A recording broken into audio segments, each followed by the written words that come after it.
ఓం శాంతి. ఈరోజు మురళి డేట్ 7 ఫిబ్రవరి 2026.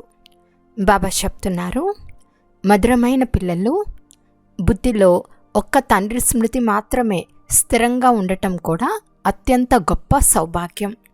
ప్రశ్న: సేవపై ఆసక్తి గల పిల్లల గుర్తులు ఏవి? జవాబు: వారు తమ నోటి ద్వారా జ్ఞానం వినిపించకుండా ఉండలేరు. వారు ఆత్మిక సేవలో తమ ఎముకను స్వాహా చేస్తారు. వారికి ఆత్మిక జ్ఞానం వినిపించటంలో చాలా సంతోషం కలుగుతుంది. సంతోషంగానే నాట్యం చేస్తూ ఉంటారు. వారికంటే పెద్దవారికి గౌరవం ఇచ్చి వారి నుండి నేర్చుకుంటూ ఉంటారు. పాట: ఈ ప్రపంచం మారిపోయినా. ఓం శాంతి. పిల్లలు పాటలోని 2 చరణాలు విన్నారు. ఇది ప్రతిజ్ఞ చేయు పాట. వివాహం నిశ్చయమైన పిదప స్త్రీ పురుషులు ఒకరినొకరు వదిలిపెట్టమని ప్రతిజ్ఞ చేస్తారు. ఒకవేళ పరస్పరంలో సరిపడని ఎడల ఒకరినొకరు వదిలేస్తారు కూడా. ఇక్కడ పిల్లలైన మీరు ఎవరితో ప్రతిజ్ఞ చేస్తారు? ఈశ్వరునితో. పిల్లలు లేక ప్రేయసులైన మీ నిశ్చితార్థం వారితో జరిగిపోయింది. కానీ విశ్వానికి యజమానిగా చేసే ఇటువంటి ఈశ్వరుని కూడా వదిలేస్తారు. పిల్లలైన మీరు ఇక్కడ కూర్చుని ఉన్నారు. ఇప్పుడు అనంతమైన బాప్దాదా వచ్చేసారని పిల్లలైన మీకు తెలుసు. ఇక్కడ మీకు గల మంచి స్థితి బయట సేవా కేంద్రాలలో ఉండదు. ఇక్కడ బాప్దాదా రానే వచ్చారని మీరు భావిస్తారు. సేవా కేంద్రాలలో బాబా చెప్పిన మురళి వచ్చిందని భావిస్తారు. ఇక్కడికి అక్కడికి చాలా తేడా ఉంటుంది. ఎందుకంటే ఇక్కడ మీరు అనంతమైన తండ్రి సన్ముఖంలో కూర్చున్నారు. అక్కడ తండ్రి సన్ముఖంలో ఉండరు. కనుక సన్ముఖంలో వెళ్ళి మురళి వినాలని కోరుకుంటారు. బాబా రానే వచ్చారని పిల్లలైన మీ బుద్ధిలో ఉంటుంది. ఇతర సత్సంగాలలో ఫలానా స్వామీజీ వస్తారని అనుకుంటారు కదా. అయితే ఈ ఆలోచన కూడా అందరిలో ఏకరసంగా ఉండదు. చాలామంది బుద్ధి యోగం ఇతర వైపులకు తిరుగుతూ ఉంటుంది. కొంతమందికి పతి, కొంతమందికి సంబంధికులు గుర్తుకు వస్తూ ఉంటారు. బుద్ధి యోగం ఒక గురువు పైనే నిలవదు. స్వామీజీ స్మృతిలో కూర్చునేవారు ఎవరో అరుదుగా ఉంటారు. ఇక్కడ కూడా అలాగే ఉన్నారు. అందరూ శివబాబా స్మృతిలో కూర్చున్నారని కాదు. బుద్ధి ఎక్కడో ఒక చోటుకు పరిగెత్తుతూ ఉంటుంది. బంధుమిత్రులు మొదలైన వారు గుర్తుకు వస్తూ ఉంటారు. పూర్తి సమయం అంతా శివబాబా స్మృతిలో ఉండటం చాలా గొప్ప సౌభాగ్యం. స్మృతి స్థిరంగా ఉండేవారు అరుదుగా ఎవరో ఒకరు ఉంటారు. ఇక్కడ తండ్రి సన్ముఖంలో ఉన్నందున చాలా సంతోషంగా ఉండాలి. అతీంద్రియ సుఖం గోపి వల్లభుని గోపికలను అడగండి అని గాయనం ఇక్కడితే. మీరు తండ్రి స్మృతిలో కూర్చుని ఉన్నారు. ఇప్పుడు మనం ఈశ్వరుని ఒడిలో ఉన్నామని, తర్వాత దేవతల ఒడిలోకి వెళ్తామని మీకు తెలుసు. కొంతమంది బుద్ధి సేవను గురించిన ఆలోచనల వైపు కూడా పోతుంది. ఈ చిత్రంలో ఇది సరిచేయాలి, ఈ మాట రాయాలని కూడా ఆలోచిస్తూ ఉంటారు. కానీ మంచి పిల్లలైతే ఇప్పుడు తండ్రి చెప్పేది వినాలి అని భావిస్తారు. ఇతర సంకల్పాలను రానివ్వరు. జ్ఞానరత్నాలతో జోలును నింపేందుకు తండ్రి వచ్చారు. కావున తండ్రితోనే బుద్ధి యోగాన్ని జోడించాలి. ధారణ చేయువారు నెంబర్ వారుగా ఉండనే ఉంటారు. కొంతమంది మంచి రీతిగా విని ధారణ చేస్తారు. కొంతమంది తక్కువగా ధారణ చేస్తారు. బుద్ధి యోగం మరోవైపు పెరిగెడుతూ ఉంటే ధారణ జరగదు. కచ్చాగానే ఉండిపోతారు. 1-2 సార్లు మురళి విని ధారణ అవ్వకుంటే అదే అలవాటు పక్కాగా అయిపోతుంది. ఆ తర్వాత ఎంతగా వింటున్నా ధారణ అవ్వదు. ఎవరికి వినిపించలేరు. ఎవరికి ధారణ అవుతుందో వారికి సేవ చేయాలనే ఆసక్తి ఉంటుంది.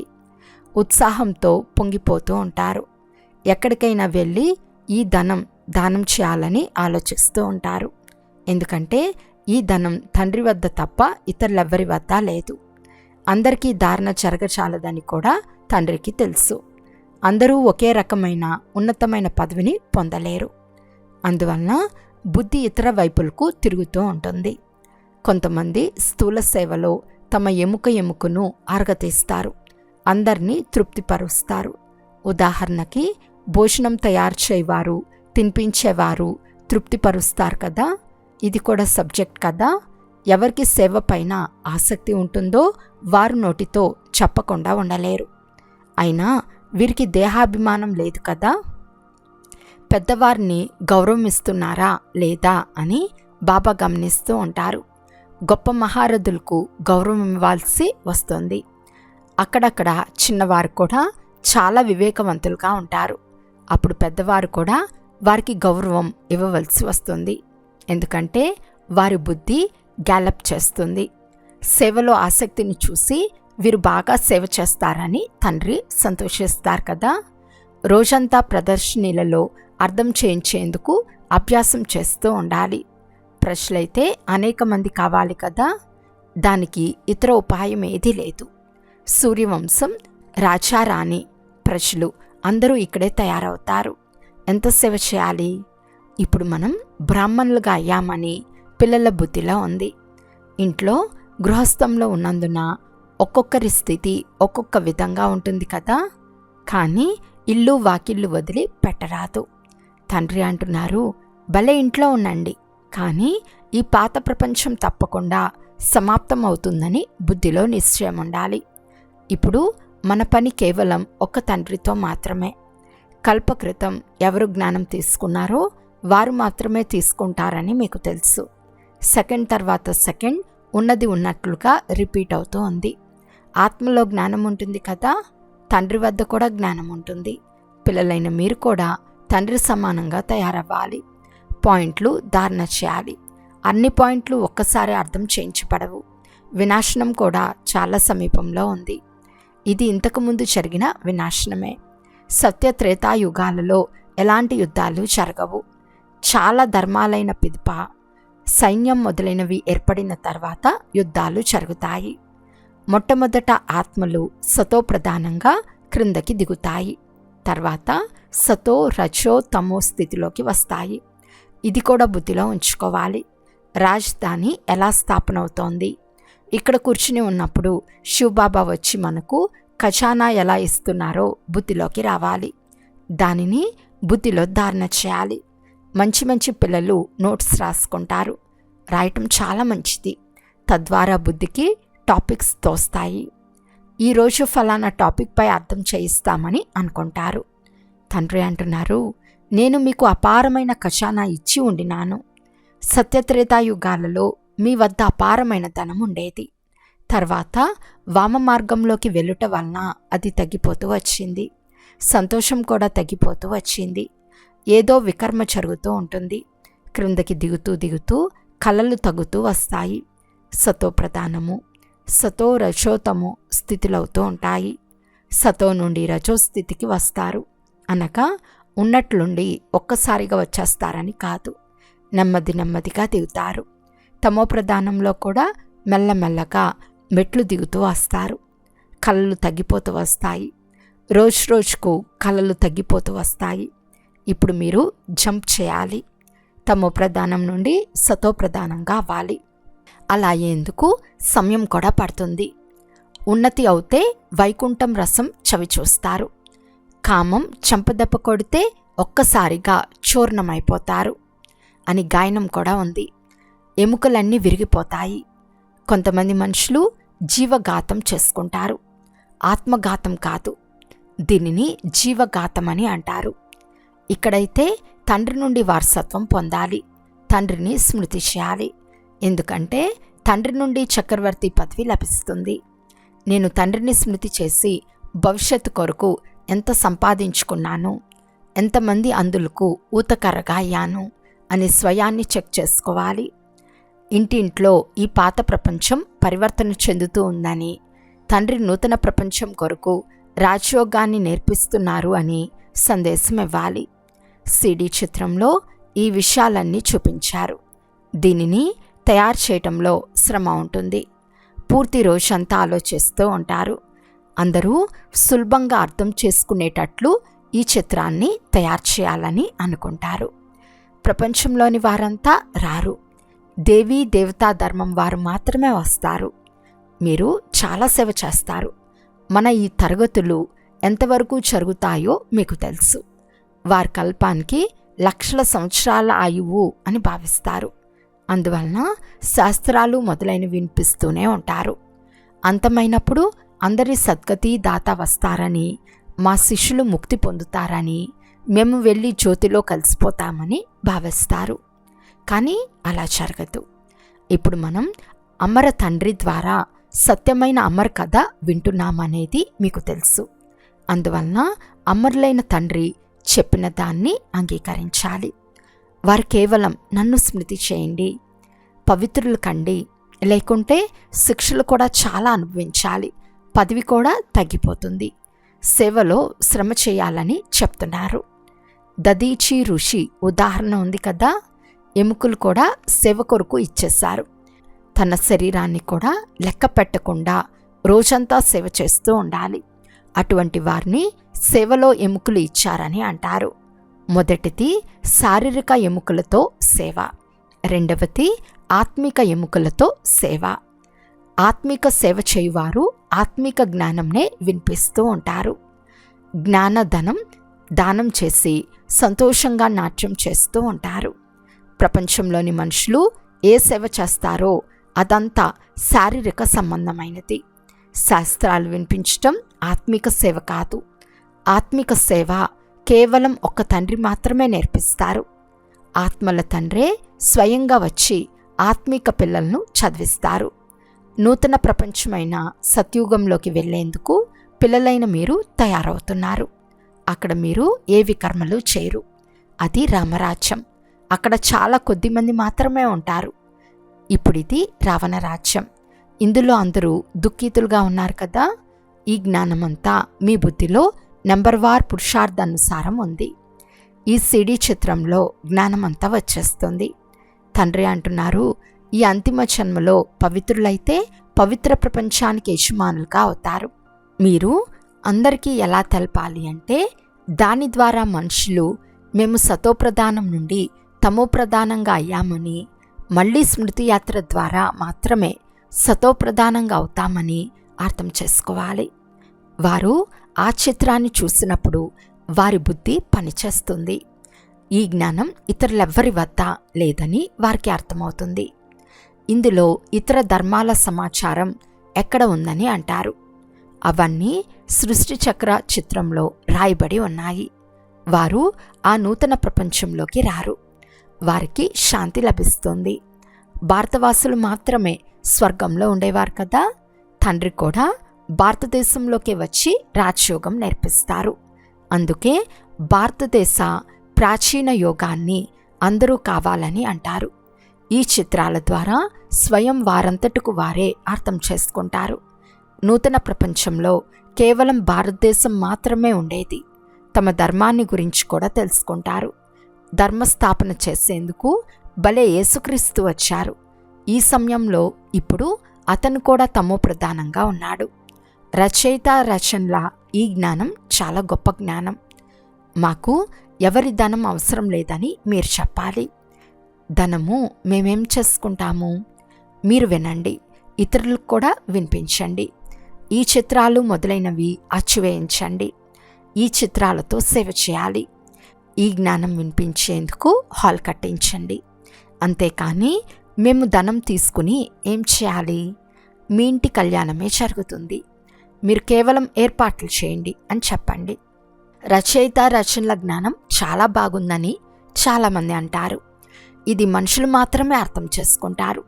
విదేశీయులు ఈ జ్ఞానం విని చాలా ఇష్టపడతారు, చాలా సంతోషిస్తారు. తండ్రితో మేము కూడా యోగం చేస్తే వికర్మలు వినాశనం అవుతాయని అర్థం చేసుకుంటారు. అందరికీ తండ్రి పరిచయంను ఇవ్వాలి. ఈ జ్ఞానం భగవంతుడు తప్ప మరెవ్వరూ ఇవ్వలేరని అర్థం చేసుకుంటారు. భగవంతుడు స్వర్గం స్థాపించారని అంటారు, కాని వారు ఎలా వస్తారో ఎవరికీ తెలియదు. మీ మాటలు విని సంతోషించి పురుషార్థం చేసి యోగం నేర్చుకుంటారు. తమో ప్రధానం నుండి సతో ప్రధానంగా అయ్యేందుకు పురుషార్థం చేస్తారు. సేవ చేసేందుకు ఎంతగానో ఆలోచించాలి. భారతదేశంలో నైపుణ్యం చూపిస్తే బాబా విదేశాలకు కూడా పంపిస్తారు. ఈ సంస్థ విదేశాలకు కూడా వెళ్తుంది. ఇప్పుడు ఇంకా సమయం ఉంది కదా. నూతన ప్రపంచం తయారయ్యేందుకు పెద్ద ఆలస్యం ఉండదు. భూకంపాలు మొదలైనవి ఎక్కడైనా జరిగితే 2-3 సంవత్సరాలలో నూతన గృహాలు మొదలైనవి మళ్ళీ నిర్మిస్తారు. మంచి నైపుణ్యం గలవారు చాలామంది ఉండి అవసరమైన సామాను తయారుగా ఉంటే తయారవటంలో ఆలస్యం ఉండదు. విదేశాలలో నివాస గృహాలు ఎలా తయారవుతాయి? మినిట్ మ్యాటర్, అంటే నిమిషంలో తయారవుతాయి. అటువంటప్పుడు స్వర్గంలో ఎంత వేగంగా తయారవ్వచ్చు? అక్కడ బంగారం, వెండి మొదలైనవి మీకు అపారంగా లభిస్తాయి. గనుల నుండి మీరు బంగారం, వెండి, వజ్రాలు తీసుకుని వస్తారు. పని చేయు యుక్తులు, కళలు అందరూ నేర్చుకుంటున్నారు. సైన్స్ వారి ఆడంబరం చాలా గొప్పగా నడుస్తూ ఉంది. ఈ సైన్స్ మీకు అక్కడ ఉపయోగపడుతుంది. ఇక్కడ నేర్చుకున్నవారు అక్కడ మరో జన్మ తీసుకుని వీటిని ఉపయోగిస్తారు. అప్పుడు ప్రపంచమంతా కొత్తదైపోతుంది. రావణ రాజ్యం సమాప్తమైపోతుంది. పంచతత్వాలు కూడా నియమానుసారం సేవ చేస్తాయి. స్వర్గం తయారవుతుంది. అక్కడ ఎలాంటి ఉపద్రవాలు జరగవు. రావణ రాజ్యమే ఉండదు. అందరూ సతోప్రధానంగా ఉంటారు.